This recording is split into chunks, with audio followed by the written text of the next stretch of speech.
Hello and welcome to the show. We are here on GTA 5 doing some more racing, this time with the new Autarch. I don't know how to pronounce this car. It's kind of weird looking, and we learned from a test race very, very good at scooping vehicles up. If you hit the back of somebody's car, even lightly, you kind of lift the rear end and spin them around. So we're going to be trying to avoid doing that to too many vehicles. The start line to this race is an interesting one, actually. It's kind of like a split road that we have got going on here. Terrible start by me. Too much wheel spin, I think, from the orange mobile. Oh, God, we're going to land on Reese. It's okay. A bit of a mess in testing that start line. Worked a lot better. I'm really sorry, but I don't quite know how that managed to cause as much chaos as it did for the purple car. The tiniest of nudges and it just couldn't get turned. Yeah, bit of a messy start. Kind of good though that we are certainly for me a little bit more spread out coming to these hairpins. There are some real nasty hairpins on this course, like really nasty hairpins on this course. So being a little bit more spread out is not necessarily a bad thing. Can we sneak up the inside? Oh, apparently these cars just ramp each other. Launching vehicles around the place. This is a dangerous thing indeed. I'm going to be a little bit mindful at the moment because we're going to go 3 wide. Oh, that's not going to go well. Oh, and they're busy fighting each other. Well done, guys. I'm going to go and run away now. Oh, I've taken the wrong lane. I couldn't really swing around there as much as I wanted to. It's all been a little bit clumsy and a bit clunky there. I went for the wider line in the hope that I could kind of swing around the corner, take a normal racing line. Didn't realise that there was a tree line that lent that entire way and caused problems. So, yeah, not the finest bit of driving by me. Relatively short lap this one, a 5-lap race that we are competing in here. I'm going to try to sweep around the outside if we can, which indeed we can hold it there. I'm going for the jumpy route, not sure if it's the quicker route or not. Oh, that's not gone well. Oh, well played, purple car, for getting underneath that and somehow not being murdered. That was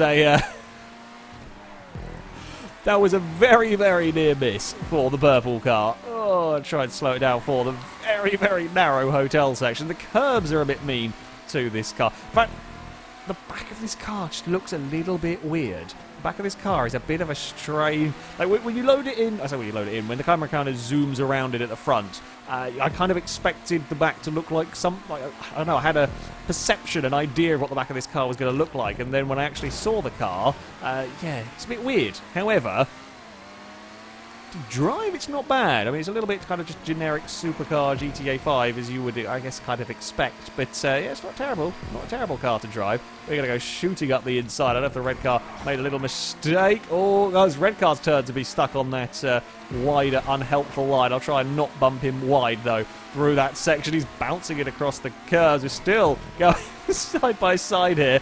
You know what? I'm going to have to eventually, I think, yield in all of that. We'll get slipstream boost. We're going to go this for a second lap in a row. It's to the outside. I've got the speed to make that one stick. Now we've got the run up the inside into the final couple of corners. I guess I'm going to be the one taking this tighter approach. I'm not sure that jump is the best way to go here, particularly. You might get a better run initially. I think you get a better run through the final corner going for the jump, but you are then slower down this straight. Oh, this is a great lead battle. This is a fantastic 3-way battle for victory here. We are now going to lead the procession of cars into the hairpin. I'm going to cover the inside. They're gonna look at getting past. You're probably going to have a tough time, though, trying to go the outside at one of the hairpins. You really want to be able to fire up the inside. I think the red car might actually get me on the run towards the next hairpin. No, we're going to be side by side up here. We're going to hug the inside there. I don't know if we scraped the crash barrier at all or not there, whether we got through cleanly. I will take it either way. Oh, bugger, there's another crossover point in this race. Ah! No! Bounced off the wall. Only one car snuck past. Reese likes his crossover points. Did not realise there was a crossover point there. We hadn't kind of come across it before. It's a little bit of a pain. However, considering Considering all the things that could have occurred at that particular moment in time, I will take that as an outcome. We've lost some ground, but we could have easily just lost the position in a normal wheel-to-wheel overtake there, and we're back fighting with the leader. Oh, stop before we hit the house. That was leaving it until the very, very last second to get on the brakes, and only just making it. I'm trying to avoid bouncing my way across. Oh, the red car didn't want to go airborne, but ended up out that way anyway. Oh, we got to wiggle across the crest there. Yeah, like you get a better speed into it, but you are slower off of the jump down that short straight. Okay. We have not got, well, I say too long to go. We can't afford to get caught up in mistakes now. We cannot afford to have any silly mistakes. Defend like crazy into the hairpins. He's going to try, once again, same manoeuvre that he tried last time. Doesn't work. We'll move the car across. Not aggressively, of course, we will leave racing room. However, just make it difficult for him to put the car where he really wants it to be. Again, cover that inside. You're not going to get a cutback on me because I will park it on the apex. And you've got to be very careful when hovering around behind there when there are so many vehicles ready and waiting. There was Reese flashing through the crossover point. Glad I was not within, range of another collision there. Not quite sure what's happened to the red car. Or maybe they got caught. They might have been caught in the crossover. Ooh, okay. Is this the final lap? I don't actually... Oh, no, we've got one more lap after this. Bugger. I thought this was the final lap. I miscounted my lap. Normally, I'm really good at thinking I've got another lap to go. Rather than, counting a short bit short. We've got another lap to go here. We have got another lap to go. We are a little bit clear of the field, but not by a huge margin. Okay, into the final lap we head, preferring that tighter line once more. We can stop the recording. Nothing, well, say nothing interesting, but I probably that might be a little premature. Who knows? Maybe some real interesting things will happen here. I've ploughed through a lamppost that wasn't the cleverest thing I've ever done in attempting to, of course, carry speed. Yeah, now we are going to have a final lap battle. Potentially, yellow car has come from absolutely nowhere to draw alongside. I'm going to repeat the same process. It's worked for the many laps beforehand. Just keep the cars out wide. Keep them having to go the long way round. He's got really good slipstream, though, down there. It's not going to matter too much. He's overshot the hairpin, though. I will take that. Haha. Again, hug that inside line. He's got really, really good drive out of these corners. It's causing all sorts of problems for me. There goes Reese. Through the gap we go. There are not that many more corners to go now, and we are going to have to fend off that yellow car. You're not really going to fire up the inside here. It is quite narrow. Don't run wide across the trees or towards the trees. That would not be fun. Oh, we got a little bump. We caught it in time, though. Oh, he's going to have the slipstream up towards the final corner. There is not much more circuit to go here now. We are going to be not positioned to get that. However, he's out wide. Oh, no. I was trying to come across. Didn't quite get my positioning correctly there. He might want to go across the grass. I don't. Run towards the line. He's going to beat me. I'm going to punt him across it, in fact, in all of that. Ah. Bugger and blast. I didn't want to go across the grass because I know it unsettles the cars.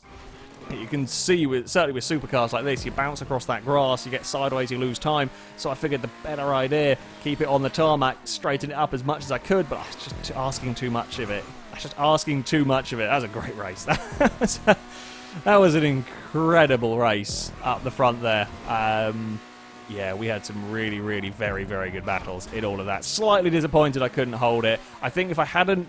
I ran a little bit wide heading onto that back straight with the yellow car out on the footpath. I kind of expected him to stay on the footpath a little bit longer, so I ran out a little bit too far, bounced my car off of his. I shouldn't have done that. It was poor driving by me, really. Found some cacti over there. I'm not sure that's what you were looking for, but the other orange car found some cacti. While I am a little bit sad about having got second in all of that, that was one hell of a good fun race. So, for the second round at this circuit, we've got the Sentinel Classic. I like this car. I actually really quite like the Sentinel Classic. Again, another horrendously expensive car for GTA Online.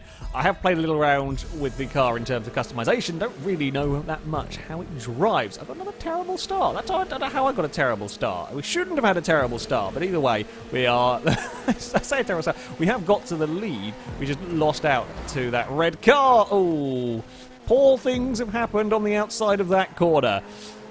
Now, it is, again, a 5-lap race around here. There is time to recover from those bigger shunts. I think there was a pretty big crash down at the bottom of the jump again. It's a really interesting idea for a start line, and in the test race, it worked perfectly. Now we are actually filming, it's been a big old crash.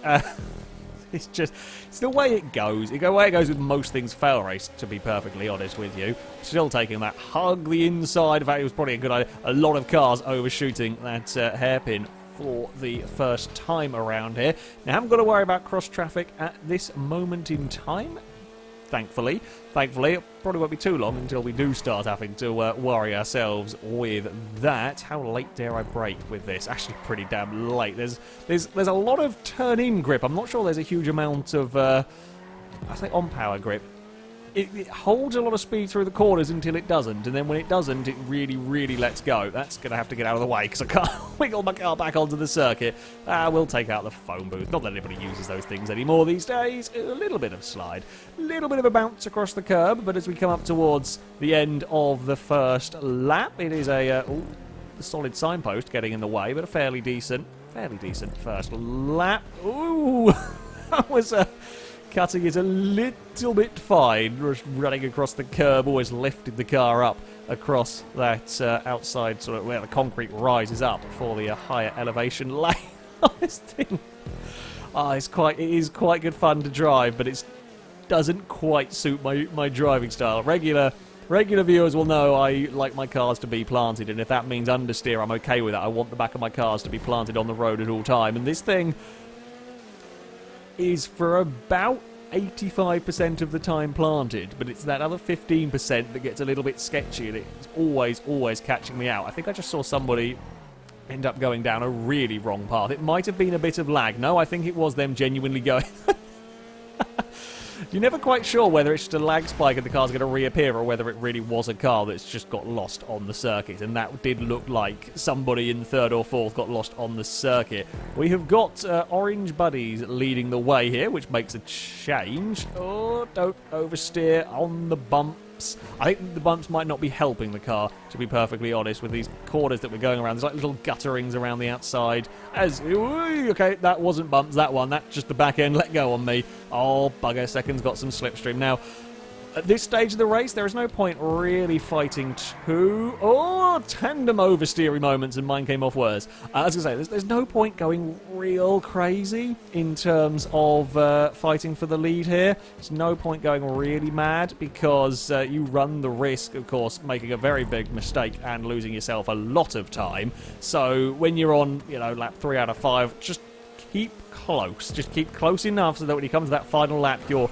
there within a shout of the victory. Oh, I say that we're now driving worse. I've fallen to say it's the worst driving I've done today. Come on, listen to what I am saying. Me, sure, just don't balls this one up. We can't now. We led for such a long period of time. I've been saying about not making silly mistakes at this stage of the race. Let's not have any more silly crashes. Can we get a nice big slipstream?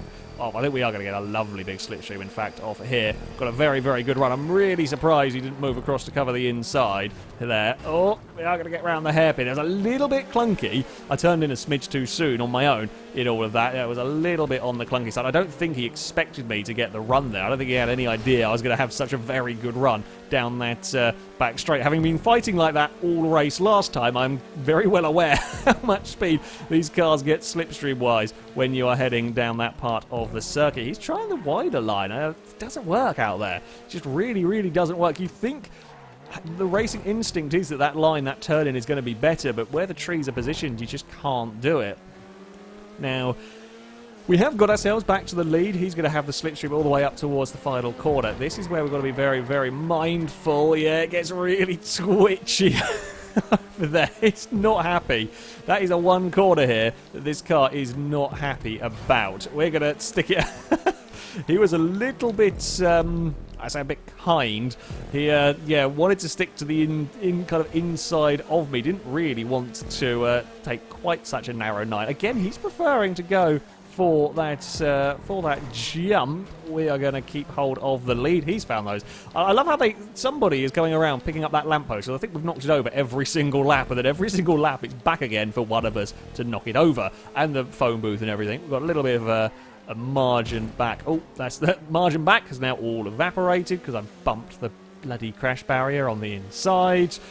Oh, no, we are going to move across. If he wants to get past, he's going to have to do it the hard way. I'm not going to make it easy. Oh, we are going to really fight this one. Hug that inside again. I think by the time we've finished this, the 10 laps I've done of this circuit across these two races, the majority of them will have been from hugging the inside. I could see cars coming there. I knew I had to take that line, but it's been a little bit slower. So, this is going to be a really, really, very, very close finish here. Where is he? He's preferring that outside still over there. And while it might be a fraction slower, sometimes that's not necessarily a bad thing just to keep yourself out of trouble. If I make a mistake and he's directly behind me, we both get compromised. If he's on a different lane and I make a mistake, he'll get past easily. Although we have carried a lot of speed through that section this time around. Can we take a different line? Yes, that's more like it. Don't get big oversteer. The problem is I know he's going to have slipstream, he's going to have catch up, he'll be back on my tail in a few corners time. What lap number are we on here? It's the final time around the circuit. Last time we lost it all on this fight. I say we lost it all on the final lap. We fell to second on the final lap. Can we manage to hold on for a victory? Through this narrow section, really got to be careful not to excite the car, not to get any more oversteer, not to get any more wheel spin than you absolutely have to get. You don't have to get any, so you don't want any. Oh, come on! There we go. Yeah, he's overshot the hairpin down there. That helps me massively. It means I can defend into this next one. In fact, he's actually going to be maybe even a little bit too far back to get a big slipstream burst. I will defend into this one just to be on the safe side. Oh, I defend a little bit too much. Clonk the wall. So it is better to defend, well, I say better to defend, it's better to park your car there, clonk the wall on the inside than it is to run the risk of trying to go around the outside. He's got that's a good run, that's a very, very good run from the other orange Sentinel. Hey, he's going to still stick out there. I'm not so sure about that as a tactic, because I will get up the inside. He's gone for the cutback. It's a good cutback as well. Very surprised to see that one working so well. We're not giving up. We are not going to give up around the outside. I'll take that position back. Thank you very much. Now, we have got to be really careful. Is he going to go far up the inside? No, he thinks about it. Oh, I get sideways.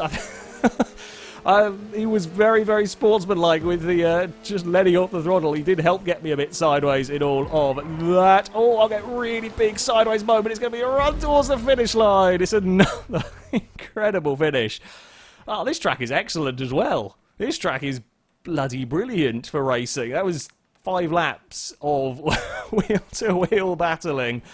I was fully expecting him to fire up the inside at that high-speed right-hander where I ended up getting a little bit of a tag. I was fully expecting him to fire up the inside, carrying too much speed and get oversteer. That's why I was a little bit cautious under brakes. But he was kind of following me a bit too closely and just ended up in the back of my car. And then, yeah, you don't have much time once you've got around that corner. That's really your best overtaking spot. The final 2 corners are very, very kind of quick. Very little in the way of braking through there. Oh, that was a bloody good race. That was a bloody good race indeed. This circuit has produced some truly fantastic battling, whether it be from the well, I don't know how it rates in terms of fastest supercars, but whether it be from a crazy quick modern supercar to a classic Sentinel, essentially a BMW E30. Yeah, that was some real good racing. That, though, is going to be it for this video. Thank you very much for watching. Of course, a big thank you to Reese for building the circuit. Until next time, though, goodbye.